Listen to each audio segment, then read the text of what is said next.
Hello friends, welcome to Dhana's tips. இன்றைக்கி நம்ம கொழுக்கட்டையை 3 வெரைட்டியில் எப்படி பண்ணுறதுன்னு பார்க்கலாம். நம்ம சேனலில் ஆல்ரெடி கொழுக்கட்டையை வெரைட்டியாக செஞ்சு நிறையா வீடியோஸ் அப்லோட் பண்ணியிருக்கோம். அது கூட இப்போ இந்த 3 மெத்தடையும் ஆட் பண்ணுறோம்.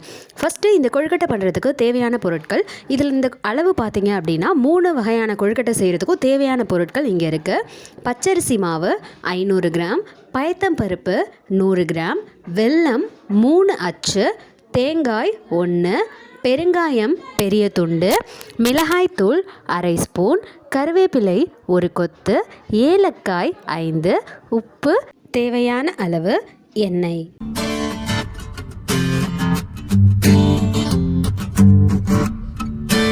ஒரு பெரிய பவுல் எடுத்துக்கலாம். இதில் நம்ம கொழுக்கட்டை மாவு 500 கிராம் சேர்த்துருக்கோம். அதனால் அதுக்கு ஈக்குவலாக 1/2 லிட்டர் தண்ணி நான் இப்போ இந்த பவுலில் சேர்த்துருக்கேன். இந்த தண்ணி இப்போ நமக்கு நல்லா பபிள்ஸ்லாம் நமக்கு நல்லா கொதிக்கணும். இப்போ பார்த்திங்கன்னா தண்ணி இந்த மாதிரி நமக்கு நல்லா கொதி வந்துருச்சு. இந்த டயத்தில் இதில் ஒரு 2 ஸ்பூன் எண்ணெய் ஆட் பண்ணிவிட்டு கொஞ்சமாக உப்பு சேர்த்துக்கலாம். இந்த உப்பு எதுக்காகனா அந்த கொழுக்கட்டை மாவோடு சேர்த்து அந்த மாவை ஃபஸ்ட்டு தயார் பண்ண போகிறோம். அதுக்காக தான்.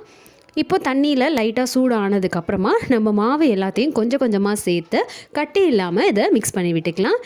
இதில் பச்சரிசி மாவு சேர்த்ததுக்கப்புறம் அடுப்புலேயே வச்சு கிளறணும்னு கிடையாது. அடுப்பு ஆஃப் பண்ணிவிட்டு இதை நம்ம அடுப்புலேருந்து இறக்கிட்டு கிளறிடலாம்.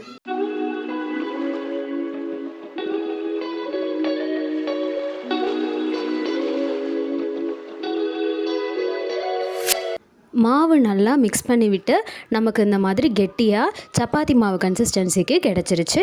இப்போ இந்த மாவை நம்ம 3 ஈக்குவல் ஹாஃபாக பிரிக்க போகிறோம். எதுக்காகனா 3 வகையான கொழுக்கட்டை பண்ண போகிறோம். ஒன்று இனிப்பு கொழுக்கட்டை, இன்னொன்று கார கொழுக்கட்டை, இன்னொன்று பார்த்திங்கன்னா உப்பு கொழுக்கட்டை.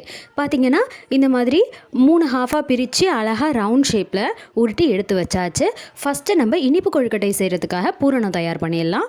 கடாயில் எடுத்து அதில் கொஞ்சமாக தண்ணி சேர்த்து நம்ம பொடிச்சு வச்ச வெல்லத்தை அதில் சேர்த்துடலாம்.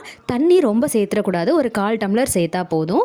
நம்ம இந்த வெல்லம் பார்த்திங்க அப்படின்னா சுத்தமான வெல்லம், அதனால் இதை வடிகட்டணும்னு அவசியம் கிடையாது. இப்போ இந்த வெல்லத்தை இதில் சேர்த்து பாகா காய்ச்சி எடுத்துக்கலாம்.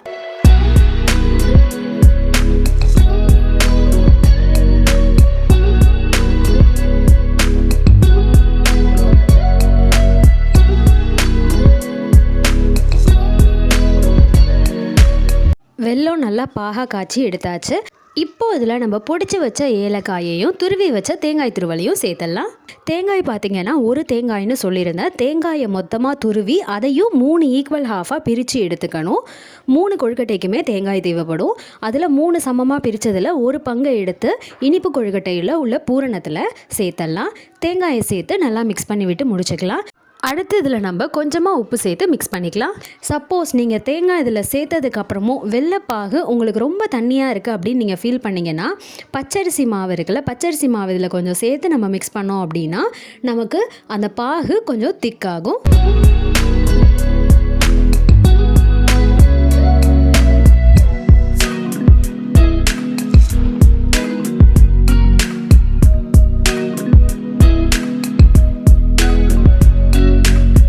பச்சரிசி மாவு சேர்த்ததுக்கப்புறம் கொஞ்சம் நேரம் நம்ம அடுப்பில் வச்சு கிளறினாலே போதும். இப்போ நமக்கு இனிப்பு கொழுக்கட்டையோட பூரணம் தயாராகிடுச்சு.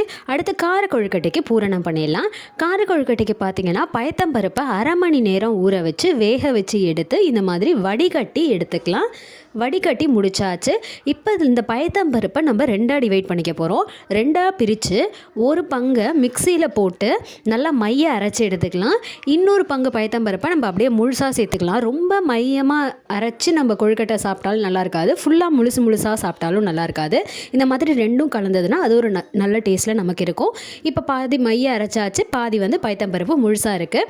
அடுத்து கடாயில் கொஞ்சமாக எண்ணெய் விட்டு கடுகு 1/2 ஸ்பூன், உளுத்தம்பருப்பு 1/2 ஸ்பூன், பெருங்காயம் சிறிதளவு சேர்த்து தாளிச்சிக்கலாம். கடுகு நல்லா வெடித்து உளுத்தம்பருப்பு வறுபட்டுருச்சு. இப்போ அதில் நம்ம வேக வச்சு அரைச்சி எடுத்த பயத்தம்பருப்பை இதில் சேர்த்தலாம். நம்ம அரைச்ச பயத்தம்பருப்பு மட்டும் இல்லாமல் சும்மா வேக வச்சு முழுசாக வச்சுருந்தோம்ல அந்த பயத்தம்பருப்பையும் 2த்தையும் ஒன்றா மிக்ஸ் பண்ணி இதில் சேர்த்து விட்டு உப்பும் மிளகாய் தூளும் சேர்த்து மிக்ஸ் பண்ணி விட்டுக்கலாம்.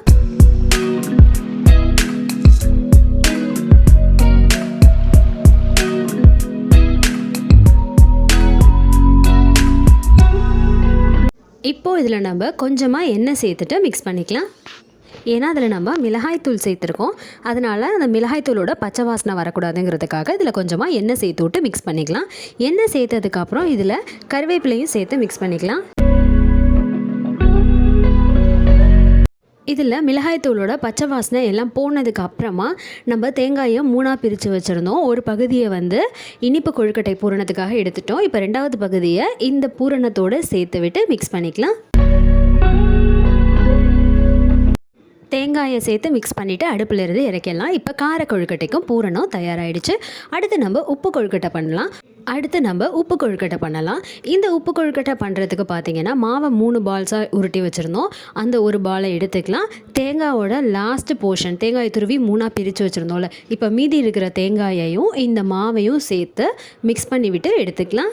இப்போ நம்ம கொழுக்கட்டையை எந்த அச்சில் பண்ண போகிறோமோ அந்த அச்சில் ஃபஸ்ட்டு எண்ணெயை தடவி எடுத்துக்கலாம். எண்ணெயை தடவினதுக்கு அப்புறம் இனிப்பு கொழுக்கட்டை பண்ணுறதுக்காக எடுத்து வச்சு அந்த பெரிய மாவை உருண்டையாக எடுத்து வச்சுருந்தோம். அந்த உருண்டையில் இந்த மாதிரி சின்ன சின்ன பால்ஸாக உருட்டி எடுத்துக்கலாம். நம்ம மாவை அப்படியே திறந்து வைக்கக்கூடாது, திறந்து வச்சா மாவு காஞ்சி போயிடும். இப்போ சின்னதாக ஒரு பால் எடுத்து அதை இந்த மாதிரி அச்சுக்குள்ளே வச்சு நல்லா அமுத்தி விட்டுட்டு இப்போ இனிப்பு கொழுக்கட்டைக்கு நம்ம தயார் பண்ணி வச்ச பூரணத்தை இதுக்குள்ளே சேர்த்துட்டு இதுக்கு அடியில் கொஞ்சமாக நம்ம வெள்ளை மாவை வச்சு இதை மூடிடலாம்.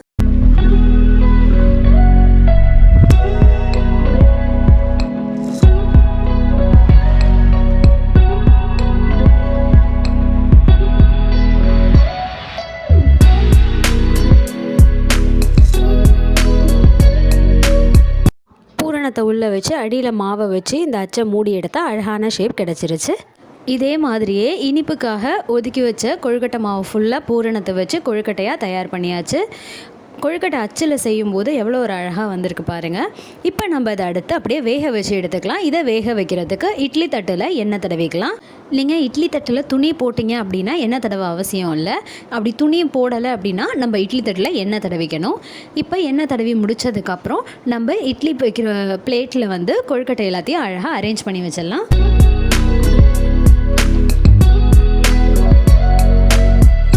எல்லா கொழுக்கட்டையும் அடுக்கி வச்ச பிறகு இட்லி பாத்திரத்தை மூடி வச்சு வேக வச்சு எடுத்துக்கலாம். கொழுக்கட்டை பார்த்திங்கன்னா 10லேருந்து 15 நிமிஷத்துக்குள்ளே நமக்கு வெந்துடும். இப்போ பார்த்திங்கன்னா கொழுக்கட்டை நமக்கு நல்லா வெந்து அழகாக வந்துருச்சு. இப்போ இந்த கொழுக்கட்டை எல்லாத்தையும் ஒரு பிளேட்க்கு மாற்றிக்கலாம். இனிப்பு கொழுக்கட்டை வெந்து நமக்கு சூப்பராக தயாராகிடுச்சு. அடுத்து கார கொழுக்கட்டை பண்ணுறதுக்கும் இதே மெத்தடு தான். கொழுக்கட்டை அச்சில் எண்ணெய் தடவி கொழுக்கட்டை மாவு வச்சு அதில் கார பூரணத்தை வச்சு ரெடி பண்ணிடணும். உப்பு கொழுக்கட்டைக்கு பார்த்திங்கன்னா வெறும் மாவை இந்த மாதிரி சின்ன சின்ன பால்ஸாக உருட்டி எடுத்துக்கணும். இப்போ நம்ம இனிப்பு கொழுக்கட்டையை வேக வச்ச அதே மெத்தடில் கார கொழுக்கட்டையும் வேக வச்சு எடுத்துக்கலாம். கார கொழுக்கட்டை வெந்து நமக்கு சூப்பராக தயாராகிடுச்சு. அடுத்து இதே மாதிரி உப்பு கொழுக்கட்டை வேக வச்சு எடுத்துடலாம். வேக வச்சு எடுத்தாச்சு. இப்போ உப்பு கொழுக்கட்டை தயாராகிடுச்சு. இன்றைக்கி நம்ம 3 வகையான கொழுக்கட்டை செஞ்சு பார்த்துருக்கோம். ட்ரை பண்ணுங்கள். ட்ரை பண்ணிவிட்டு எப்படி இருக்குன்னு கமெண்ட் பண்ணுங்கள். சேனலுக்கு சப்ஸ்கிரைப் பண்ணுங்கள். மறக்காமல் பக்கத்தில் இருக்க பெல் ஐக்கானை கிளிக் பண்ணிக்கோங்க. தேங்க்யூ.